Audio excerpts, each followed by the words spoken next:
దేశంలో విపత్తుల సమయంలో రాష్ట్రాల మధ్య సమన్వయం, సంసిద్ధత మరియు అత్యవసర ప్రతిస్పందన సామర్థ్యాలను మరింత మెరుగుపరిచే దిశగా ఆంధ్రప్రదేశ్ కీలక అడుగు వేసింది. కృష్ణా జిల్లా కోడూరు మండలంలో ఆంధ్రప్రదేశ్ రాష్ట్ర విపత్తుల ప్రతిస్పందన దళం ఆధ్వర్యంలో నిర్వహించిన అంతర్రాష్ట్ర మాక్ ఎక్సర్సైజ్ 2026 విజయవంతంగా ముగిసింది. దక్షిణ భారత రాష్ట్రాల సంయుక్త భాగస్వామ్యంతో నిర్వహించిన ఈ విన్యాసంలో వరదల వంటి ప్రకృతి వైపరీత్యాల సమయంలో చేపట్టాల్సిన రక్షణ, సహాయక చర్యలను ప్రత్యక్షంగా ప్రదర్శించారు. రాష్ట్రాల మధ్య పరస్పర సహకారం, వనరుల భాగస్వామ్యం మరియు అత్యవసర పరిస్థితుల్లో సమర్థవంతమైన స్పందనకు ఈ విన్యాసం ఎంతగానో దోహదపడుతుందని అధికారులు తెలిపారు.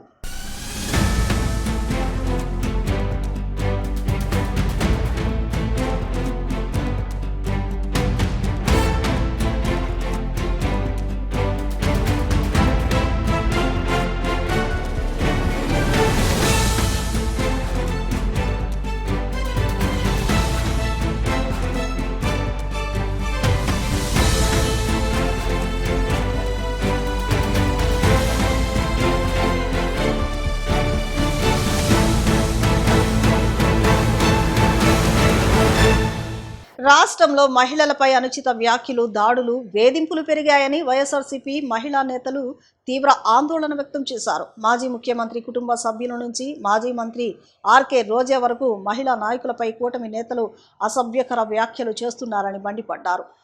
తన కారును ధ్వంసం చేసి దుర్భాషలాడిన ఘటనపై వెంటనే చర్యలు తీసుకోవాలని, మహిళలపై జరుగుతున్న అన్యాయాలపై ప్రభుత్వం మహిళా కమిషన్ స్పందించాలని డిమాండ్ చేశారు. మహిళల గౌరవాన్ని కాపాడే వరకు తమ పోరాటం సాగుతూనే ఉంటుందని మాజీ మేయర్ రాయన భాగ్యలక్ష్మి స్పష్టం చేశారు.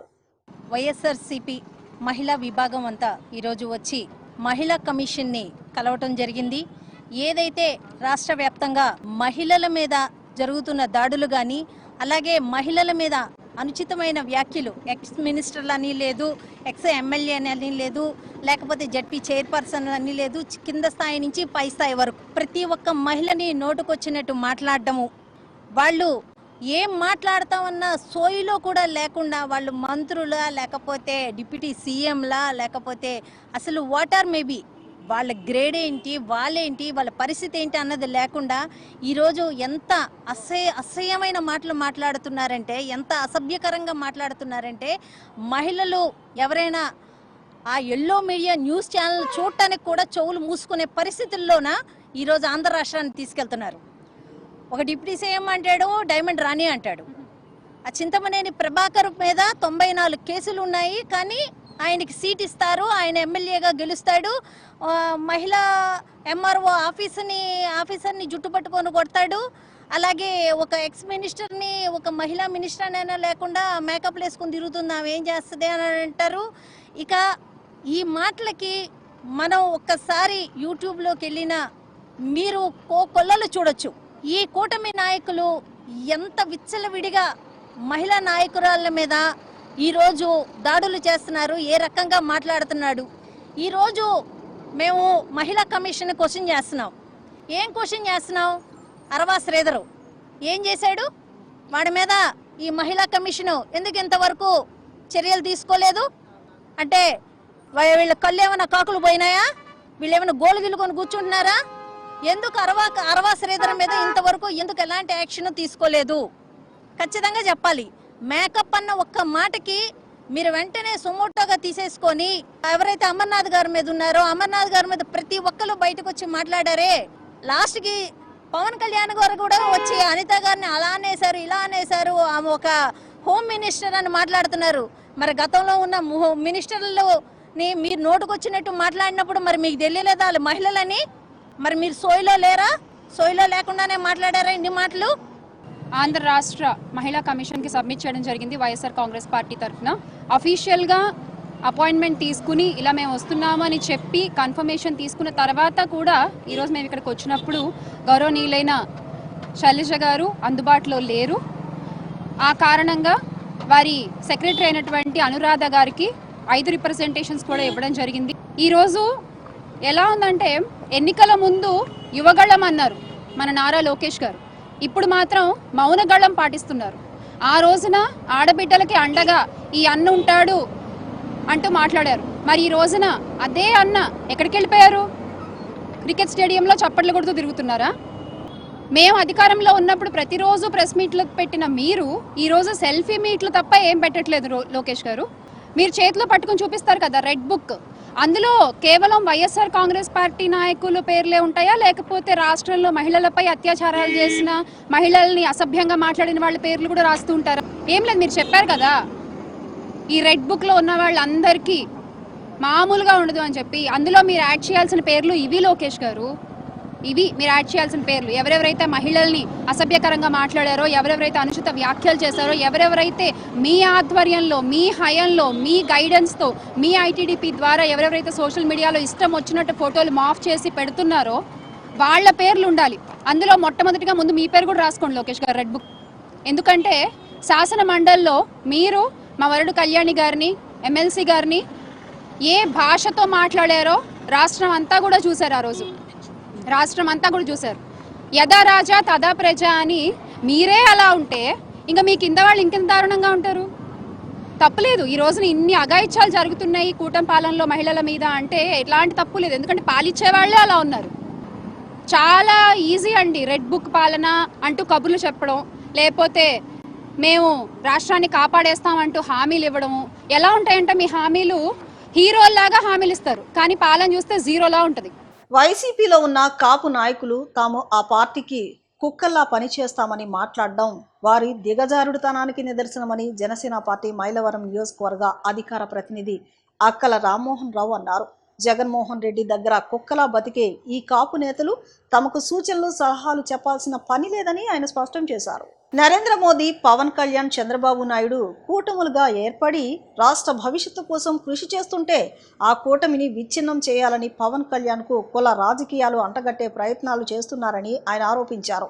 వైసీపీ నేతలు కుట్రలు కుతంత్రాలతో చేస్తున్న కుల రాజకీయాలు, శవ రాజకీయాలను ప్రజలు తిరస్కరిస్తారని ఆయన స్పష్టం చేశారు.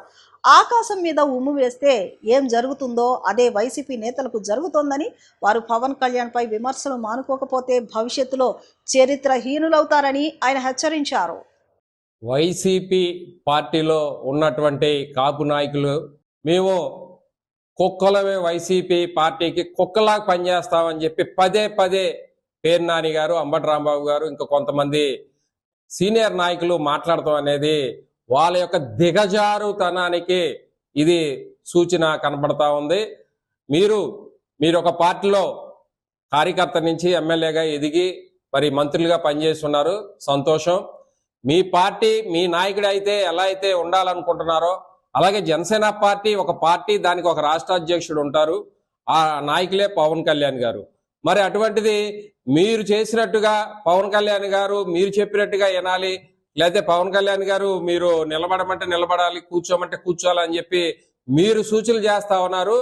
అది మీరు గుర్తుంచుకోవాల్సింది ఏంటంటే ఇక్కడ మీ యొక్క విశ్వాసం ఏదైతే కుక్కగా మేము బతుకుతాము జగన్మోహన్ రెడ్డి దగ్గర అని చెప్పి పదే పదే మీరు మాట్లాడుతున్నారో ఆ విశ్వాసం, ఆ కుక్కద పని ఏదైతే మీరు అక్కడ చేయండి జగన్మోహన్ రెడ్డి గారి దగ్గర. సంప్రదింపులు మాకు చెప్పమాకండి జన సైనికులకినో జనసేన పార్టీకి.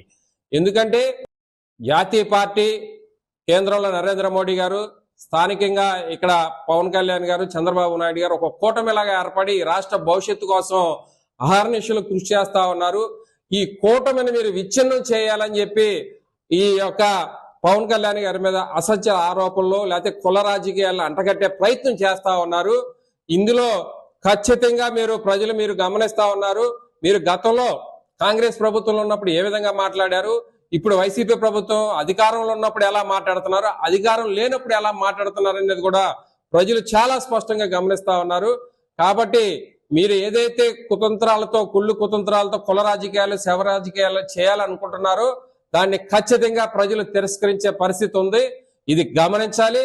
మీ యొక్క రాజకీయ ఎదుగుదల కోసం, మీ యొక్క మంత్రి పదవుల ఎమ్మెల్యేల కోసం, లేదా మీ యొక్క అవినీతి సామ్రాజ్యాన్ని నిలబెట్టుకోవడం కోసం జగన్మోహన్ రెడ్డి గారి దగ్గర కుక్కలాగా పనిచేయండి, తప్పులేదు. కానీ మమ్మల్ని, మా పార్టీని, మా నాయకుడిని నోటుకొచ్చినట్టు మాట్లాడి కులానికి, మతానికో లేదా ఇంకో ప్రాంతాలకో అంటగడదామని చూస్తే ఆకాశంలో ఉమ్మేస్తే ఏ విధంగా మన మీద పడదో మీకు కూడా అదే జరుగుతా ఉంది భవిష్యత్తులో. కానూరు వైసీపీ మహిళా నేతలు టీడీపీ నేత బోడే ప్రసాద్ పై తీవ్ర విమర్శలు గుప్పించారు. పెనమలూరు నియోజకవర్గ సమన్వయకర్త దేవా భక్తులు చక్రవర్తిని లక్ష్యంగా చేసుకుని అనుచిత వ్యాఖ్యలు చేస్తున్నారని ఆరోపించారు. మహిళలను అడ్డం పెట్టుకుని రాజకీయాలు చేస్తున్నారని, వైఎస్ఆర్ విగ్రహం ధ్వంసం నుంచి కబ్జాల వరకు బోడే ప్రసాద్ పేరు వినిపిస్తోందని విమర్శించారు. రాష్ట్రంలో మహిళలు, చిన్నారుల భద్రతపై ప్రభుత్వం దృష్టి పెట్టాలని, కాకినాడలో అదృశ్యమైన చిన్నారికి న్యాయం చేయాలని డిమాండ్ చేశారు. వైఎస్ జగన్ దేవా భక్తుని చక్రవర్తిపై మరోసారి అనుచిత వ్యాఖ్యలు చేస్తే సహించబోమని హెచ్చరించారు.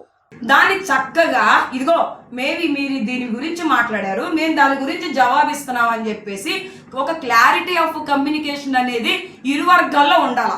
మేము ఎంత పద్ధతిగా మాట్లాడుతున్నామో మా ఇన్ఛార్జ్ అయిన చక్రి అన్న మా ఎంత పద్ధతిగా మాట్లాడిస్తున్నాడో, మీరు అడిగిన ప్రశ్నలకి మేము ఎలాగ పొలైట్గా సమాధానం చెప్తున్నామో యాజ్ టీజ్ మీరు ఆ వేలోనే కమ్యూనికేట్ చేసుకుంటే బాగుంటుంది. అడ్డదిడ్డాలుగా ఎలా పడితే అలాగా మా నాయకుడిని పట్టుకొని చీరేస్తాం, చించేస్తాం, మేము వచ్చేస్తాం ఏంటి, ఏదో వీళ్ళు వస్తారని మేము అందుకే చక్రి అన్న గేట్లు కూడా తెరిచి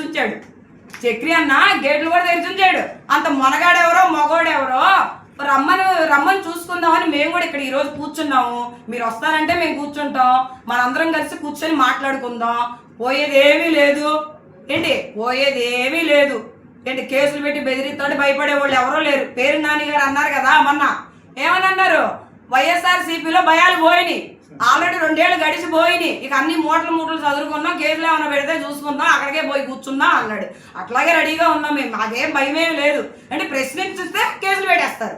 వీళ్ళు అభివృద్ధి చేశారు ఏంటి, అభివృద్ధి అనే అబద్ధంలో ఆటంకాలు ప్రజలకు ఇబ్బందిగా సృష్టిస్తున్నారు ఏంటి. ఈ కూటమిలో వీళ్ళు ఇచ్చిన హామీలు గాలికి వదిలేశారు. వీటి మీద పరిపాలన ఏం జరగట్లేదు. పరిపాలన అంతా ప్రజల్ని హింసించడం, కేసులు పెట్టుకోవటం, వాళ్ళని వీళ్ళని నలుగురు పోగేసుకొని ఏంటి ఇళ్లలో మొగుళ్ళకి బాధ్యతగా మాట్లాడుకుంటారో తెలియదు. కానీ ప్రెస్ మీట్ ముందుకు వస్తే మాత్రం ఒరే ఈ చెత్త మాటలకు మాత్రం ఏమీ తక్కువ లేదు.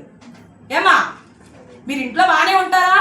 కనీసం ఇంట్లోనే పద్ధతిగా మాట్లాడుకుంటారా లేదా? చక్రి అన్న దగ్గర ఇక్కడ బయట ఆడవాళ్ళు మాత్రం, బయట మగవాళ్ళు మాత్రం ఒరే ఎవడరా నువ్వు, అసలు మీరు ఎవరని మా చక్రి అన్న గురించి నోరెత్తి మాట్లాడుతున్నారమ్మా? జగన్మోహన్ రెడ్డి గారు వైసీపీ ప్రభుత్వం ఆకాశంలో ఉంది, మీరు అధోపాతంలో ఉన్నారనేది గుర్తు చేసుకోండి. మేము చెప్పవసరం లేదు, దాన్ని మీరే మీ మనసులో మననం చేసుకోండి. కాబట్టి మీ బాధ్యతలు మీరు గుర్తెరిగి ప్రతిపక్షం అన్న తర్వాత ప్రశ్నిస్తాం. హోదాలు ఉంటాయి, అంతేగాని తిట్టుకోవడాలు కొట్టుకోవడాలు ఉండవు. ఇక్కడ మేము అడిగిన దానికి మీరు సమాధానం చెప్పండి. మీరు చేయలేదనండి, లేదంటే మేము చేసామనండి. అంతేగాని మసిపూసి మారేడుకాయ చేసేద్దామని చెప్పేసి ఏదో తప్పుదారి పట్టి చేయాలని చెప్పేసి ఇచ్చేస్తే మాత్రం ప్రజలు దీన్ని చూస్తూ ఉంటారన్నారు. చూస్తూనే ఉన్నారు ప్రజలు. ప్రతి ఒక్క ఓటర్ కూడా గమనిస్తున్నాడు మిమ్మల్ని. మీరు ఎన్ని హామీలు ఇచ్చారు, ఎన్ని మోసాలు చేశారు, ఎన్ని లక్షల కోట్లు అప్పు చేస్తున్నారు. జగన్మోహన్ రెడ్డి గారు కరోనా టైంలో కూడా 5 సంవత్సరాల్లో ఆయన చేసిన అప్పు ఎంత, 2 సంవత్సరాల్లో మీరు చేసిన అప్పు ఎంత అని జనాలు గమనిస్తున్నారు. ఈరోజు ప్రజలు ఎవరు పిచ్చిగా లేరు. మైలవరంలో అధిక ఫీజుల వివాదం పోలీస్ స్టేషన్కు దారితీసింది. సర్టిఫికెట్లు ఇవ్వాలంటే 53,000 బకాయిలు చెల్లించాలని ప్రైవేట్ పాఠశాల యాజమాన్యం ఒత్తిడి తెస్తోందని ఓ విద్యార్థి తల్లిదండ్రులు ఆరోపించారు. ఆర్థిక ఇబ్బందుల కారణంగా పూర్తి ఫీజు చెల్లించలేకపోయినా సర్టిఫికెట్లు నిలిపివేసి యాజమాన్యం దురుసుగా వ్యవహరించిందని వాపోయారు. దీంతో స్థానిక పోలీసులను ఆశ్రయించిన తల్లిదండ్రులు ప్రైవేట్ పాఠశాలల ఫీజుల దందాపై విద్యాశాఖ అధికారులు స్పందించి చర్యలు తీసుకోవాలని, మంత్రి నారా లోకేష్ జోక్యం చేసుకోవాలని వారు కోరారు. నమస్కారం అండి. మా బాబు వివేకానంద స్కూల్లో చదువుకుంటున్నాడు. నేను 10,000 ఫీజు కట్టాను అంతకుముందు. ఇప్పుడేమో ఫీజు క్లోజ్ చేసుకుని సర్టిఫికేట్ తీసుకుందామని చెప్పి వచ్చాము. వచ్చిన తర్వాత మాకు 53,000 కట్టమారు మొత్తం డబ్బులు. నేను 25,000 కడతానని చెప్పాను, 30,000 కడతానని చెప్పాను. తర్వాత మాకు గవర్నమెంట్ ఒక జియో ఇచ్చింది, 53,000 ఫీజు తీసుకోవాలి మీరు, నాకు ఒక లెటర్ ఇచ్చింది, కావాలంటే చూసుకోండి అన్నారు. సరే సార్, ఆ లెటర్ మీకు ఇచ్చిన లెటర్, గవర్నమెంట్ ఇచ్చిన లెటర్ నాకు ఇవ్వండి, ఒక జిరాక్స్ కాపీ, నేను చూసుకుంటాను. అది గవర్నమెంట్ కట్టాల్సిన రూల్స్ మీకు ఇస్తే దాని ప్రకారం నేను మీకు డబ్బులు మీకు కట్టేస్తాము. ముందు నేను 9th క్లాస్లో బాబుని జాయిన్ చేసినప్పుడు వాళ్ళు 9th క్లాస్ ఫీజు మీద ఒక 10,000 చిల్లర, దానికన్నా ఎక్కువ ఉండదు అన్నారు. దాని ప్రకారంగా నేను 9th క్లాస్లో 25,000 కట్టాను. 10th క్లాస్కి వచ్చేపాటికి ఇంకొక 10,000 చిల్లర ఉంటుందని చెప్పారు. నేను ఆ ఉద్యోగం మీద ఇంకో 2-3,000 ఎక్స్ట్రా ఉండొచ్చులే అనుకుని చెప్పేసి నేను భావించుకొని నేను ఇంకా జాయిన్ చేశాను. జాయిన్ చేసిన తర్వాత ఇప్పుడు 10th క్లాస్ వచ్చేపాటికి 50,000 ఫీజు అని చెప్పారు. 50,000 ఫీజు అంటే నేను అంత కట్టలేను సార్, 10,000 కట్టాము కదా, ఇంకో 25,000 కడతాము, అని చెప్పేసి మేము చెప్తే కుదరదు, మా 53,000 కట్టాలి, మా గవర్నమెంట్ జీవో ఇచ్చింది, ఆ జీవో ప్రకారం మీరు ఇవ్వాల్సిందే, కావాలంటే ఇదిగో లెటర్ అని చెప్పారు. సరే సార్, ఆ లెటర్ ఇవ్వండి, నాకు ఒక జిరాక్స్ కాపీ ఇవ్వండి. ఆ లెటర్లో గవర్నమెంట్ కట్టాల్సింది కరెక్టే అని చెప్తే నేను అప్పు తీసుకొచ్చి నా అమౌంట్ నేను తీసుకొచ్చి మీకు అమౌంట్ ఇచ్చేసి నేను సర్టిఫికేట్ తీసుకొని వెళ్ళిపోతాను సార్ అన్నాను.